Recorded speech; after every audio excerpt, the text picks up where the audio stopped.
Students, இன்னைக்கு நம்ம பார்க்க போகிற டாபிக் calculation of concentration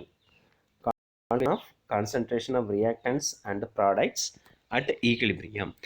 அதாவது ரியாக்டண்ட்டும் ப்ராடக்ட்டும் இருக்கா இல்லைங்களா, அவங்களுடைய கான்சன்ட்ரேஷன் எவ்வளோ இருக்க போகுதுங்கிறத நம்ம கால்குலேட் பண்ண போகிறோம். எப்போ அப்படின்னா அட் ஈக்லிபிரியம். ஓகேங்களா, ஈக்லிபிரியத்தில் நம்ம என்ன சொல்லியிருப்போம் அப்படின்னா, இங்கே பாருங்கள், ஏ gives B, B give A இப்படி இருக்குன்னு வச்சுக்கிங்களேன். ஓகே, இப்படி இருக்குது அப்படின்னா ஏங்கிற ரியாக்டன்ட்டு ரியாக்ட் ஆகி ப்ராடக்ட் கிடைக்கும் நம்மளுக்கு. ஓகேங்களா, பிங்கிற ப்ராடக்ட்டு திரும்ப என்ன மாறினா ரியாக்டண்ட்டாகவே மாறிட்டு இருக்கோம். So they are set to be in equilibrium சொல்லாமா. இப்போ இந்த ஏவோடைய கான்சன்ட்ரேஷன் குறைஞ்சி திரும்ப இன்க்ரீஸ் ஆகும், அதே போல் பியோடைய கான்சன்ட்ரேஷன் இன்க்ரீஸ் ஆகிட்டு அதுக்கப்புறம் குறையும். ஓகே, அப்போ அந்த மாதிரி மாறிட்டே இருக்கும் பொழுது அவனுடைய கான்சன்ட்ரேஷன் எவ்வளவு நம்ம தெரிஞ்சுக்கணுமா இல்லைங்களா. எவ்வளோ அளவு இவன் இருக்கான், ஏ இருக்காங்க, அந்த எவ்வளோ அளவு பி இருக்காங்க நம்மளுக்கு தெரியணுமா இல்லைங்களா. ஓகேங்களா, அதுக்காக தான் என்ன டாபிக் நம்ம பார்க்க போகிறோம் அப்படின்னா, calculation of concentration of reactant and products at equilibrium. ஓகேங்களா, சரி பாருங்கள். If the equilibrium concentration of reactants and products are known for a reactions, then the equilibrium constant can be calculated and vice versa. அதாவது நம்மளோட equilibrium concentration இருக்கா இல்லைங்களா, equilibrium concentration தெரிஞ்சிருச்சு அப்படின்னா reactance அந்த ப்ராடக்ட்ஸுக்கு தெரிஞ்சிருச்சு அப்படின்னா ஈக்லிபிரியம் கான்ஸ்டன்ட்டு நம்ம கால்குலேட் பண்ணிட முடியும் அப்படின்னு சொல்கிறாங்க. கரெக்டுங்களா அது? ஏன்னா என்ன ஃபார்முலா நம்ம யூஸ் பண்ணுவோம், Kc which is equal to ஒரு ரியாக்டன்ட்டு ஒரு ப்ராடக்ட்டும் கொடுத்துருக்காங்கன்னு வச்சுக்கிங்களேன். எப்படி எழுதுவோம் நம்ம, எப்படி எழுதியிருப்போம் நம்ம, concentration of product divided by concentration of reactant. இப்போ இந்த ரெண்டும் நம்மளுக்கு தெரியுது அப்படின்னா நம்ம ஈக்லிபிரியம் கான்ஸ்டன்ட் ஈஸியாக கால்குலேட் பண்ணிடலாம். அதான் அவங்க கொடுத்துருக்கானுங்க. சரி, இப்போ என்ன பண்ணுறாங்கன்னா ஒரு எக்ஸாம்பிள்ஸ் எடுத்துக்கிட்டாங்க. Let us consider the formation of HI in which A moles of hydrogen, B moles of iodine gas are allowed to react in the volume of V. ஓகேங்களா, ஓகேங்களா, ஏ மோல்ஸ் அளவு ஹைட்ரஜனும் பி மோல்ஸ் அளவு iodine case எடுத்துக்கிட்டாங்க ஒரு வால்யூமில். ஓகேங்களா, ஒரு கண்டெய்னரில் ஒரு வால்யூமில் என்ன பண்ணுறாங்கன்னா வி அளவு இருக்குதுன்னு சொல்லிட்டாங்க. Let X moles of each H2 and I2 react together to form 2x moles of HI. ஓகேங்களா, react together to form 2x moles of HI அப்படின்னு கொடுத்துருக்காங்க. சரி பாருங்கள், H2 plus I2 gives 2HI. இந்த ஃபார்முலா பார்த்தா உங்களுக்கே தெரியும் இல்லையா, H2வும் I2 சேர்ந்து நம்மளுக்கு என்ன கிடைக்குதுன்னு சொல்லியிருக்காங்க, 2HI கிடைக்குதுன்னு சொல்லிட்டாங்க. சரி, இப்போ நம்ம எவ்வளோ எடுத்துக்கிட்டோம் அப்படின்னா இனிஷியல் நம்பர் ஆஃப் மோல்ஸ் ஏ எவ்வளோ எடுத்துக்கிறோம், நம்ம H2 எவ்வளோ எடுத்துக்கிறோம், ஏ அளவு எடுத்துக்கிட்டோம். ஓகேங்களா, ஏ அளவு எடுத்துக்கிறோம். அதே I2 எவ்வளோ அளவு எடுத்துக்கிறோம், நம்ம பி அளவு எடுத்துக்கிறோம். சரி, ரியாக்டன்ட்டே நம்ம ஸ்டார்ட் பண்ணல அப்படின்னா நம்மளுக்கு HI கிடச்சிருக்கிறதுக்கு வாய்ப்பு இருக்கா, இல்லை. ஸோ அப்போ என்ன போட்டுக்கணும், நம்ம 0ன்னு போட்டுக்கணும். ஸோ அப்போ initial number of moles H2 I2 மட்டும்தான் இருக்கும், HI என்ன பண்ணது இருக்காது. ஓகேங்களா, அடுத்து நம்பர் ஆஃப் மோல்ஸ் ரியாக்டன்ட் இருக்கா இல்லைங்களா, நம்பர் ஆஃப் மோல்ஸ் எவ்வளோ ரியாக்ட் ஆகிருக்கும், ஏலேருந்து எக்ஸ் அளவு இது ரியாக்ட் ஆகிருக்குன்னா பியிலேருந்து எக்ஸ் அளவு ரியாக்ட் ஆகிருக்கும். புரியுதுங்களா. சரி, நெக்ஸ்ட் பாருங்கள், number of moles at equilibrium. Number of moles at equilibrium அப்படின்னா இவ்வளோ இருந்துச்சு, இவ்வளோ ரியாக்ட் ஆகிட்டாங்க. அப்போ ரெண்டுத்தையும் கழிச்சா தானே சப்ஸ்ட்ராக்ட் பண்ணால் தானே நம்மளுக்கு என்ன கிடைக்கும், number of moles at equilibrium கிடைக்கும். அப்போ அது என்னென்னு சொல்லலாம், ஏ மைனஸ் எக்ஸ்ன்னு சொல்லாமல் இவனை என்ன சொல்லலாம், பி மைனஸ் எக்ஸு. சரி, இந்த எக்ஸ் அளவும் இதில் எக்ஸ் அளவு குறைஞ்சிருக்கு, இதுலேயும் எக்ஸ் அளவு குறைஞ்சிருக்கு. அப்போ இவன் எக்ஸ் அளவு குறைஞ்சிருக்கான் அப்படின்னா இவனும் எக்ஸ் அளவு குறைஞ்சிருக்கான்னா இவங்க ரெண்டு பேரும் சேர்ந்து தானே HI உருவாக்கியிருப்பாங்க. ஓகேவா, அப்போ எக்ஸ் ப்ளஸ் எக்ஸ் எவ்வளோ கிடைக்கும் நம்மளுக்கு, 2xன்னு கிடைக்கும். புரியுதுங்களா, எக்ஸ் ப்ளஸ் எக்ஸு 2x. புரியுதுங்களா. சரி, இப்போது நம்ம கான்சன்ட்ரேஷனை கால்குலேட் பண்ணோம் அப்படின்னா தட் இஸ் ஆக்டிவ் மாஸ் அப்படின்னு சொல்லுவோமா இல்லைங்களா, ஆர் மோலார் கான்சன்ட்ரேஷன். அதுக்கு என்ன formula, concentration which is equal to number of moles divided by volume அப்படின்னு சொல்லுவோமா. நம்பர் ஆஃப் மோல்ஸ் எவ்வளோ இருக்குன்னு பாருங்கள், அட் ஈக்லிபிரியத்தில் நம்ம பார்க்கணும். ஏ மைனஸ் எக்ஸ் இருக்கா, அப்போ ஏ minus X divided by V. முடிஞ்சு போச்சா. இதுக்கு A minus X divided by V, இதுக்கு B minus X divided by V, இதுக்கு 2x டிவைடட் பை பி. புரியுதுங்களா எப்படி எழுதியிருக்கன்ட்டு. அடுத்து next applying law of mass action. Applying law of mass action Kc which is equal to HI power 2. எப்படி இருந்துச்சுன்னு தெரியும் இல்லையா, H2 plus I2 gives 2H இருக்கா, 2H எழுதிடலாமா? இதில் பாருங்கள், ரியாக்டன்ட்டு கீழே எழுதுவோம், ப்ராடக்ட் எங்கே எழுதுவோம், மேலே எழுதியிருப்போமா இல்லைங்களா? ப்ராடக்ட்டு 2 இருக்குது, 2H. அப்போ HI பவர் 2ன்னு எழுதுவோமா? இதில் H2 concentration and then I2 concentration எழுதிடணும். நெக்ஸ்ட்டு HI இருக்கா இல்லைங்களா? HIக்கு நேராக எவ்வளோ வேல்யூஸ் இருக்குதுன்னு பாருங்கள். HIயில் எவ்வளோ வேல்யூஸ் இருக்குது, 2xன்னு இருக்கா? அப்போ HIக்கு பதிலாக நம்ம என்ன பண்ணணும், 2x divide by v whole power 2. அதே போல் I2 H2 இருக்கா இல்லைங்களா? H2 வேல்யூ எவ்வளோ இருக்குது பாருங்கள், a மைனஸ் எக்ஸ் இருக்கா? அப்போ a minus X divide by v. And then I2 உடைய கான்சன்ட்ரேஷன் எவ்வளோ இருக்குன்னு பாருங்கள், v minus X divide by v. புரியுதுங்களா? அப்படியே டேரெக்டாக சப்ஸ்டியூட் பண்ண வேண்டியதான். அப்போ இது ஸ்கொயர் பண்ணணும் அப்படின்னா என்ன கிடைக்கும் நம்மளுக்கு? மேலே என்ன கிடைக்கும், 4x ஸ்கொயர்னு கிடைக்குமா? Divided by v square whole divided by a minus x b minus x. கீழே v divide by v into v ஸ்கொயராக மாறிடுமா? அப்போ இதை அப்படியே நம்ம என்ன பண்ணோம்னா மேலே கொண்டு வந்தோம் அப்படின்னா என்ன கிடைக்கும் எனக்கு? இதை அப்படியே மேலே கொண்டு வாங்கப்பா. மேலே கொண்டு வந்தோம்னா b square divided by a minus x into b minus எக்ஸ்ன்னு கிடைக்குமா? இந்த டைம் அப்படியே மேலே வந்துருச்சுன்னா அப்போ பாருங்கள், v ஸ்கொயர் கேன்சல் ஆகிடுமா? அப்போ என்ன கிடைக்கும் உங்களுக்கு? 4x square divided by a minus x into b minus x. a minus x into b minus x. முடிஞ்சு போச்சா? சரி, அடுத்த நெக்ஸ்ட் பாருங்கள். சரி, இது வந்து கேஸுக்கு இந்த மாதிரி எழுதியாச்சு. For in terms of KP எழுதணுமா இல்லைங்களா? ஈக்குலிபிரியம் கான்ஸ்டன்ட் கேபி எப்படி கண்டுபிடிக்கலாம் அப்படின்னு பார்த்தீங்கன்னா, என்ன ரிலேஷன் இருக்குது கேபிக்கு கேஸுக்கு என்ன ரிலேஷன் இருக்குதுன்னு பாருங்கள். KP which is equal to KC into RT power delta என்ஜின்னு வருதா? RT power delta NG. ஓகேங்களா? இப்போ ஒரு வேளை கேசி தெரிஞ்சுன்னு வச்சுங்களேன். அதே போல் ஆர் கேஸ் கான்ஸ்டன்ட், டீனா டெம்பரேச்சரு, டெல்டா என்ஜி வேல்யூ நம்மளுக்கு ஒரு ஈக்குவேஷன் கொடுத்தாங்கன்னா கண்டிப்பாக டெல்டா என்ஜி வேல்யூ தெரிஞ்சிச்சுன்னா ஈஸியாக என்ன பண்ணலாம், கேபி கண்டுபிடிச்சிடலாமா? ஃபஸ்ட்டு இவங்க ரெண்டு பேர்த்துக்குள்ள ரிலேஷன்ஸை பாருங்கள். H2 ப்ளஸ் I2 gives என்ன கொடுப்போம் நம்ம? 2HI அப்படின்னு போடலாமா? நம்பர் ஆஃப் மோல்ஸ் கண்டுபிடிக்கிறதுக்கு இங்கே பாருங்கள், delta NG which is equal to number of moles of product minus number of moles of reactant. Number of moles of ரியாக்டன்ட்னா எத்தனை இருக்குது? 2 தான். அப்போ டெல்டா என்ஜி வேல்யூ எவ்வளோ வருது உங்களுக்கு? 0ன்னு வந்துடுமா? அப்போ பாருங்கள், இந்த இடத்துல இந்த ரிலேஷன்ஸில் ஆர்டிக்கு மேலே என்ன பண்ணுறாங்க அப்படின்னா 0ன்னு போட்டுங்க. அப்போ எனிதிங் பவர் 0 எவ்வளோ வரும் நம்மளுக்கு? 1ன்னு கிடைக்கும் இல்லையா? அப்போ என்னென்னு சொல்லலாம் நம்ம? KP which is equal to KC. ஓகேவா? அப்போ KP which is equal to KC. புரியுதுங்களாப்பா? அப்போது கேசியோடைய வேல்யூ என்னவோ அதே தான் கேபியோடைய வேல்யூ அப்படின்னா என்ன பண்ணுறீங்க? அப்படியே விட்டுருங்க. இங்கே பாருங்கள், பார்க்கலாம். கலெக்ட் பண்ணி கொடுத்துருக்கணும் இல்லைங்களா? Hence KP which is equal to KC அப்படின்னு கொண்டு வந்துட்டாங்க. அடுத்து நெக்ஸ்ட்டு சால்வ்டு ப்ராப்ளம்ஸ் பார்க்கலாமா? சால்வ்டு ப்ராப்ளம்ஸ் பாருங்கள். ஃபஸ்ட்டு ப்ராப்ளம் என்ன கொடுத்துருக்கான்ட்டு, 1 mole of H2 and then 1 mole of iodine are allowed to attain equilibrium in 1 liter container. ஓகேங்களா? நம்மக்கிட்ட H2 ஒரு மோலும் I2 ஒரு மோல் இருக்குது. ஈக்குலிபிரியம் அட்டைன் பண்ணுறதுக்கு எவ்வளோ வால்யூம் இருக்குன்னு கொடுத்துருக்கானுங்க? 1 லிட்டர் இருக்குன்னு கொடுத்துட்டான். If the equilibrium mixture contains 0.4 moles of HI, அதில் எவ்வளோ இது இருக்குதுன்னு சொல்லியிருக்காங்க? HI 0.4 moles. Calculate the equilibrium constant.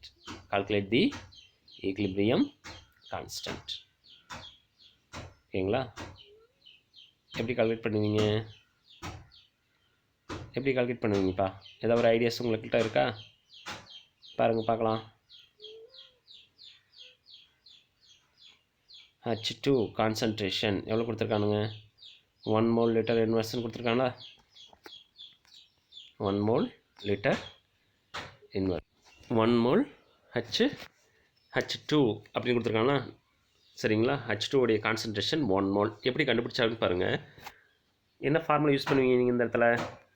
H2 concentration கொடுத்துட்டோம்னா கான்சன்ட்ரேஷன் என்ன formula? Number of moles divide by volume இல்லையா? அப்போ 1 மோல் டிவைடட் பை வால்யூம் எவ்வளோ? 1 தான் கொடுத்துருக்கான். அப்போ எவ்வளோ வரும் நம்மளுக்கு? 1 மோல் லிட்டர் இன்வர்ஸ். முடிஞ்சிடுச்சா? 1 மோல் லிட்டர் இன்வர்ஸ் இது நம்மளுக்கு கிடைக்கும். அதுவே I2க்கும் பாருங்கள் பார்க்கலாம். I2க்கும் அதே தான் கிடைக்கும். 1 mole litre inverse at equilibrium. ஓகேங்களா? எவ்வளோ பர்சன்ட் எவ்வளோ HI மோல்ஸ் கிடச்சிருக்குன்னு சொல்லியிருக்காங்க? 0.4. அப்போ எப்படி கண்டுபிடிக்கலாம்? 0.4 டிவைட் பை 1. அப்போ என்ன கிடச்சிரும்? HIயோட கான்சன்ட்ரேஷன் நம்மளுக்கு கிடச்சிருமா? அப்போது இப்போ 3 பேர்த்தோட கான்சன்ட்ரேஷன் நம்மளுக்கு கிடச்சிருச்சு. H2 I2 HI கிடச்சிருச்சு. இப்போ கேசி கண்டுபிடிச்சிடலாம் ஈஸியாக. ஒரு ஃபார்முலா கொடுத்துருக்கோம் இல்லைங்களா? H2 + I2 gives 2HI. இதில் பாருங்கள், இனிஷியல் நம்பர் ஆஃப் மோல்ஸ் எவ்வளோ கொடுத்துருந்தான் அப்படின்னா 1. இதில் initial number of moles I2 எவ்வளோ கொடுத்துருக்கான்? 1 தானே கொடுத்துருக்கான். இந்த ரெண்டும் எப்படி 1 வந்துச்சுன்னு தெரியுதா? அவன் கொடுத்துருக்கிறது 1 தான் கொடுத்துருக்கான். Number of moles at equilibrium 1 - x. இதுலேயும் 1 - x. ஸோ இவனுக்கு எவ்வளோ கிடைக்கும்? 2x கிடச்சிருக்குமா? ஓகே, அப்போ 2x which is equal to number of moles எவ்வளோ கொடுத்துருந்தான் நம்மளுக்கு? 0.4 கொடுத்துருந்தானா? அப்போ 0.4 போடுங்க. எக்ஸோட வேல்யூ எவ்வளோ கிடைக்கும் நம்மளுக்கு? 0.2 கிடச்சிருக்கும் இல்லையா? ஸோ எக்ஸோட வேல்யூ 0.2 கிடைக்குது அப்படின்னா அதை கொண்டு வந்து அப்படி இதில் சப்ஸ்டியூட் பண்ணுங்கள். அப்போ 1 - 0.2 என்ன கிடைக்கும் நம்மளுக்கு? 0.8 கிடைக்கும். 0.8 புரியுதுங்களா? இதுலேயும் அதே போல் 0.8, இதில் 0.4. ஏன்னா அவன் கொடுத்துருக்கிறது எவ்வளோ கொடுத்துருக்கான் நம்மளுக்கு? 0.4 தான். புரியுதுங்களா? இப்போ இந்த இடத்துல சப்ஸ்டியூட் பண்ணலாமா? HI power 2 0.4 whole square into 0.8 into 0.8. அப்போ யுவர் ஆன்சர் இஸ் 0.25. ஓகேங்களா? இதில் புரியுதுங்களா? சரி, what is the value of KP? இதுக்கு KPயோட வேல்யூ எவ்வளோ இருக்குன்னு கண்டுபிடிக்கிறீங்க? அது சிம்பிள் ஒன். நம்ம என்ன சொல்கிறோம்? KP which is equal to KCன்னு சொல்லலாமா? ஏன் இந்த ஈக்குவேஷன்ஸில் என்ன ஆயிடுச்சு? டெல்டா NG வேல்யூ எவ்வளோ தான் வரும்? Delta NG value which is equal to 0. ஓகேங்களா? அப்போ நம்மளுக்கு என்ன கிடைக்கும்? KC which is equal to KP தான் கிடைக்கும். அடுத்து நெக்ஸ்ட் பாருங்கள், dissociation of PCl5. Dissociation of PCl5. Consider A moles of PCl5 is taken in a container of volume P. Let X moles of PCl5 be dissociated into X moles of PCl3 and X moles of Cl2. புரியுதுங்களா? இப்போ நம்மக்கிட்ட A moles of PCl5 இருந்துச்சு. ஒரு container volume எவ்வளோ எடுத்துக்கிட்டோம்? V. அதில் X moles of PCl5 வந்து dissociate ஆகிடுச்சு. சரி, X moles டிசோஷியேட் ஆனதுக்கப்புறம் நம்மளுக்கு என்ன கிடைக்குதுன்னா X moles of PCl3யும் X moles of Cl2வும் கிடைக்குதுன்னு கொடுத்துட்டான். ஓகேங்களா? புரியுதுங்களா என்ன கொடுத்துட்டான்ட்டு? சரி, இப்போ பாருங்கள். இப்போ PCl5 டிசோஷியேஷன் கொடுத்துருக்கானா இல்லைங்களா? PCl5 டிசோஷியேஷன் என்ன மாறும்? PCl3ஆகவும் Cl2ஆகவும் மாறும். இனிஷியல் நம்பர் ஆஃப் மோல்ஸ் எவ்வளோ எடுத்துக்கிட்டேன்னு சொன்னால் நம்ம ஏ அளவு எடுத்துக்கிட்டேன்னு சொன்னால் PCl3 இருக்காது, Cl2 என்ன பண்ணியிருக்காது? இருந்திருக்காது. அப்போ 0 தான் இருக்கணும் அந்த இடத்துல. அடுத்து நெக்ஸ்ட் பாருங்கள், நம்பர் ஆஃப் மோல்ஸ் டிசோஷியேட்டட். எவ்வளோ moles initial number of moles ஏந்துச்சா? எவ்வளோ அளவு டிசோஷியேட் ஆயிருக்கான்னு சொன்னோம்? எக்ஸ் அளவு. அப்போ எக்ஸ் அளவு தான் டிசோஷியேட் இருப்பான். இவனும் என்ன பண்ணியிருக்க மாட்டானுங்க? கிடச்சிருக்க மாட்டாங்க. புரியுதுங்களா? நெக்ஸ்ட் பாருங்கள், number of moles at equilibrium. Number of moles react ஆனதுக்கப்புறம் எவ்வளோ மோல்ஸ் இருக்குன்னு பார்க்கணும். அப்போ A - Xன்னு எழுதலாமா இங்கே? நெக்ஸ்ட்டு பிறகு பார்க்கலாம். இங்கே எப்படி எழுதலாம்னு பார்த்தீங்கன்னா, இது எக்ஸ் அளவு இருக்குன்னா, எக்ஸ் அளவு டிசோஷியேட் இருக்குன்னா இது எக்ஸ் அளவு கிடைக்கும், இதுவும் எக்ஸ் அளவு கிடைக்குமா? புரியுதுங்களா? இது எக்ஸ் அளவு இருந்துச்சு அப்படின்னா இது எக்ஸ் அளவு கிடைக்கும், இது எக்ஸ் அளவு கிடைக்கும். ஓகேங்களா? அப்போ என்ன பண்ணிட்டாங்க அப்படின்னா இதையும் எக்ஸ்ன்னு போட்டுட்டாங்க, இதையும் எக்ஸ்ன்னு போட்டுட்டாங்க. ஓகே, இப்போ ஆக்டிவ் மாஸ் எப்படி கால்குலேட் பண்ணுவீங்க? Formula C which is equal to N divided by V அப்படின்னு போட்டலாமா? N divided by V என்னன்னு அர்த்தம்? Number of moles. Number of moles. Number of moles. அப்போ என்ன சப்ஸ்டிட் பண்ணலாம்? அதுக்கு பதிலாக A - Xன்னு சப்ஸ்டிட் பண்ணிடலாமா? Divided by V. இதில் இதுக்கு எக்ஸ் டிவைட் பை விஏ, இதுக்கும் எக்ஸ் டிவைட் பை வி. ஓகேவா? இது புரியுது அப்படின்ட்டு. அடுத்து நெக்ஸ்ட் பாருங்கள். அப்போது என்ன கிடச்சிருக்கு உங்களுக்கு? ஏ மைனஸ் எக்ஸு. ஓகேவா? இது எக்ஸ் அளவு இருந்துச்சு நம்மளுக்கு, இது எக்ஸ் அளவு இருந்துச்சு. எக்ஸ் அளவு எனக்கு இது கிடச்சிருக்கும். ஓகேவா? ஓகே, சரி. அப்போ பாருங்கள், x divide by B. X இருந்துச்சா இல்லைங்களா? அப்போ நம்பர் ஆஃப் மோல்ஸ் கால்குலேட் பண்ணுறது என்ன பண்ணியிருப்போம் நம்ம? C divide equal to N divide by பின்னு போட்டுருமா? அப்போ X divide by B, X divide by பின்னு கிடச்சிருக்கும். நெக்ஸ்ட் பாருங்கள்,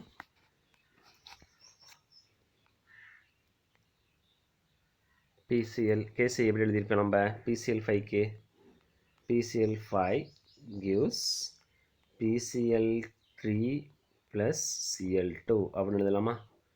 சரி, இப்போ இது கேஸ் எழுதும்போது மேலே ப்ராடக்ட் டிவைட் பை ரியாக்டண்ட்டா? அப்போ மேலே யார் இருப்பா? PCl3 into Cl2 divide by PCl5 இருக்குமா? அப்போ என்ன கிடைக்கும் உங்களுக்கு? X divide by VA, X divide by VA. காரணம் என்ன? PCl3 வேல்யூ எவ்வளோ? X divide by VA. அதே போல் Cl2 value X divide by V. முடிஞ்சு போச்சா? டிவைட் பை PCl5 வேல்யூ எவ்வளோ இருக்குது? A minus X divide by V. சரி, இப்போ பாருங்கள் பார்க்கலாம். இதுக்கு என்ன கிடச்சிருக்கு நம்மளுக்கு? X square divide by V square divided by A minus X divided by V. அதை அப்படி மாற்றிருந்தோன்னா எப்படி கிடைக்கும் நம்மளுக்கு? X square divide by V square into அப்படி மாற்றிருந்தோங்க வி ஏ மைனஸ் எக்ஸு. முடிஞ்சு போச்சா? அப்போ இருக்கிறத அப்படி சேர்த்துருக்குங்க. பார்க்கலாம் என்ன கிடச்சிருக்கு உங்களுக்கு? X square divide by A minus x into V. புரியுதுங்களா? இந்த ஸ்டெப்ஸில் எப்படி இருந்துச்சுன்னு தெரியுதாப்பா? ஸோ இது கேசிக்கு. ஓகேவா? அண்ட் தென் இப்போ இது கேபிக்கு நம்ம கண்டுபிடிக்கணுமா இல்லைங்களா? கேபி கண்டுபிடிக்கணும். பாருங்கள் பார்க்கலாம். கேபி கண்டுபிடிக்கணும். என்ன formula? KP which is equal to KC into RT power delta NG. இப்போ கொடுத்துருக்கிற ஈக்குவேஷன்ஸ் என்ன அப்படின்னு பார்த்தீங்கன்னா, PCl5 gives PCl3 plus Cl2. முடிஞ்சு போச்சா? ஸோ இதில் டெல்டா என்ஜி வேல்யூ ஈஸியாக கால்குலேட் பண்ண முடியுமா உங்களால்? Delta NG which is equal to 1 இருக்குது, இதுலேயும் 1 தான் இருக்குது. அப்போ 2 மைனஸ் 1 ஈக்குவல் டு எவ்வளோ கிடைக்கும் நம்மளுக்கு? 1ன்னு கிடைக்கும். அப்போது கேபியோடைய வேல்யூ 1ன்னு கிடைக்குதா இல்லைங்களா? சாரி, டெல்டா என்ஜி வேல்யூ 1ன்னு கிடைக்குதா இல்லைங்களா? அப்போ மேலே சப்ஸ்டியூட் பண்ணோம் அப்படின்னா ஆர்டி பவர் 1 அப்படின்னு வந்துடும். ஓகேங்களா? சரி, ஆர்டி பவர் 1 என்ன பண்ணலான்னு பாருங்கள். PV which is equal to என்ஆர்டின்னு கொண்டு வந்துடலாமா? PV which is equal to என்ஆர்டினா ஆர்டி விச் இஸ் ஈக்குவல் என்ன கிடைக்கும்? பிவி டிவைடு பை என்னன்னு கிடைக்குமா? என்னங்கிறது எப்போவுமே என்ன? Total number of moles at equilibrium. Number of moles தான் எப்போவுமே. ஓகேங்களா? சரி, அப்போ டைரெக்டாக வாங்க பார்க்கலாம். Number of moles at equilibrium என்ன கொடுத்துருக்கான்னு பாருங்கள். என்ன கொடுத்துருக்காங்க? Total number of moles a minus எக்ஸ்னு கொடுத்துருக்காங்கன்னா, அப்போ ஏ minus x plus x plus x. முடிஞ்சு போச்சா? இந்த இதை அப்படியே என்ன பண்ணுறீங்கன்னா ஆட் பண்ணுறீங்க. அப்போ minus x plus x cancel ஆகிடுமா? அப்போ மிச்சம் உங்கள்கிட்ட என்ன இருக்கும்? ஏ ப்ளஸ்ஸு எக்ஸ் மட்டும்தான் இருக்கும். ஓகேங்களா? ஏ ப்ளஸ்ஸு எக்ஸ் மட்டும்தான் கொடுத்துருக்கானா? ஏ ப்ளஸ்ஸு எக்ஸ். சரி, நெக்ஸ்ட்டு பாருங்கள். இப்போ என்ன பண்ணுறீங்க அப்படின்னா, இந்த இதை அப்படியே கொண்டு போய் சப்ஸ்டியூட் பண்ணணும். எங்கே சப்ஸ்டியூட் பண்ணணும்? இப்போ PV divide by A minus A plus எக்ஸ்னு கொண்டு வந்துடணும். இங்கே பாருங்கள். இப்போ இந்த இடத்துல இந்த ஃபார்முலா உங்களுக்கு தெரியுதாப்பா? இந்த ஃபார்முலா என்ன கிடச்சிருக்குன்னு பாருங்கள். X square divide by A minus x into வின்னு இருந்துச்சா? நான் இனிமேல் கேபிக்கு பதிலாக என்ன சப்ஸ்டியூட் பண்ண போகிறேன்? சார், கேசிக்கு பதிலாக அதான் சப்ஸ்டியூட் பண்ண போகிறேன். யாரை? அப்புறம் பார்த்தோமா இல்லைங்களா? ஓகேங்களா? இந்த இடத்துல இந்த ஃபார்முலா மட்டும் அப்படி எழுதி வச்சுக்கோங்க புக்லேயே. KP which is equal to KC RT power delta NG அப்படின்னு எழுதி வச்சுங்க. டெல்டா என்ஜியோட வேல்யூ 1ங்கிறனால வெறும் ஆர்டி தான் இருக்கும். சரிங்களா? இப்போ இந்த கேசி இருக்கா இல்லைங்களா? கேசியோட வேல்யூ எவ்வளோ இருந்துச்சு? X square divided by A minus x into VA into V. ஓகேங்களா இன்ட்டு ஆர்டியோடைய வேல்யூ எவ்வளோ கிடச்சி நம்மளுக்கு PV divide by n whole power 1. அப்போ அப்படி போட தேவையில்லை. அப்புறம் இந்த ஸ்டெப் எப்படி இருந்துச்சுன்னு தெரியுதா? நெக்ஸ்ட் ஸ்டெப்பில் பாருங்கள், நம்பர் ஆஃப் மோல்ஸ் என்ன சொல்லி கொடுத்தேன் நான் a + xன்னு சொன்னேன் இல்லைங்களா, அதை a + x சப்ஸ்டியூட் பண்ணியாச்சு. புரியுதுங்களா? இந்த ஈக்குவேஷன் எப்படி இருந்துச்சுன்னு தெரியுதா? சரி, இப்போ என்ன பண்ணுறீங்க, எது காமன் ஃபேக்டராக இருக்குதுன்னு பாருங்கள், பார்க்கலாம். காமன் ஃபேக்டர் யார் இருக்கா? v இருக்காங்களா? வியும் இந்த கேன்சல் பண்ணிடலாமா? அப்போ என்ன கிடைக்கும் உங்களுக்கு? kp which is equal to x square p divided by a minus x into a plus x. இது எப்படி உள்ளதெல்லாம் நம்ம x square p divided by a square minus x square கூட எழுதலாம். புரியுதுங்களாப்பா இது எப்படின்ட்டு? அதுதான் இங்கே கொடுத்துருக்கானுங்க. இப்போ இதை வரையும் தெரியுதா? கேபியோட வேல்யூ கேட்டால் சொல்லிட முடியுமா உங்களால்? கேபி வேல்யூ எவ்வளோன்னு கேட்டால் உங்களால் சொல்ல முடியுமா? இது என்னென்னு பார்த்தங்க. So most important questions. ஓகேவா? ஒரு ஈக்குவேஷன்ஸ் கொடுத்துட்டாங்கன்னா அதில் கேபி எவ்வளோ, கேசி எவ்வளோ, அதான் கன்வெர்ட் பண்ணுற மாதிரி இருக்கும். Next synthesis of ammonia. Synthesis of ammonia அடுத்தது பார்க்க போகிறோம். ஓகேங்களா? ஸோ இப்போ வந்து பார்த்திங்கன்னா ஃபார்மேஷன் ஒன்று பார்த்தாச்சு. ஓகேவா? ஃபார்மேஷன் ஒன்று பார்த்துருக்கோம், இன்னொன்று டிசோசியேஷன் பார்த்துருக்கோம். ஃபார்மேஷனுக்கு எக்ஸாம்பிள் யாரை பார்த்தோம் சொல்லுங்கள் பார்க்கலாம். ஃபார்மேஷனுக்கு யாரை பார்த்தோம் அப்படின்னா ஹச்ஐ பார்த்தோம்னா, டிசோசியேஷனுக்கு யாரை பார்த்துருக்கோம்? PCl5 பார்த்துருக்கோம். ஓகேங்களா? சரி, next synthesis of ammonia. Synthesis of ammonia அதை பற்றி பாருங்கள். அமோனியா சிந்தசிஸ் பண்ணுறது இதுலேருந்து ப்ரிப்பேர் பண்ணுவோம் நம்ம. Nitrogen plus hydrogen gives ammonia. அவ்வளோதான்ப்பா. சரி, இங்கே பாருங்கள், நைட்ரஜனும் ஹைட்ரஜனும் சேர்ந்து நம்மளுக்கு என்ன கிடைக்கும்? அமோனியா கிடைக்கும். இது எத்தனை moles? Nitrogen 1 moles, hydrogen 3 moles சேர்த்தணும். சரி, பாருங்கள். Synthesis of ammonia. Let us consider the formation of ammonia in which A moles of nitrogen and then B moles of hydrogen gas are allowed to react in a container of volume V. Let X moles of nitrogen reacts with 3X moles of hydrogen to form 2X moles of ammonia. X moles of nitrogen and then 3 moles of 3x moles of hydrogen to give 2x moles of ammonia. ஓகேவா?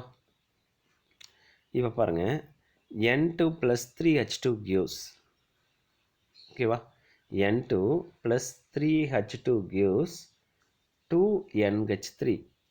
ஓகேங்களா? இதில் ஏதாவது doubt இருக்கா உங்களுக்கு? இல்லை. சரி, இப்போ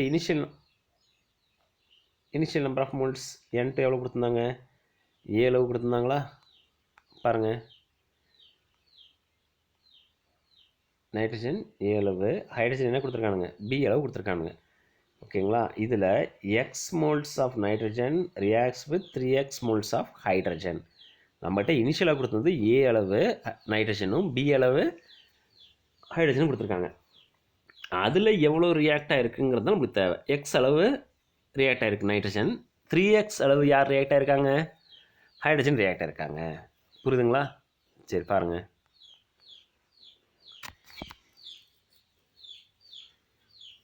இப்போ இதில் கொடுத்துருக்காங்கன்னா இல்லைங்களா, இனிஷியல் நம்பர் ஆஃப் மோல்ஸ் எவ்வளோ கொடுத்துருக்கானுங்க? A and then B, A and then Bன்னு கொடுத்துருக்காங்களா?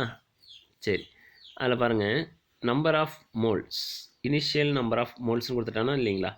Initial number of moles A and then B. அப்போ நம்மளுக்கு அமோனியா கிடச்சிருக்காது இல்லையா? அப்போ அமோனியா நம்ம என்னென்னு வச்சுக்கணும்? 0ன்னு வச்சுக்கணும்.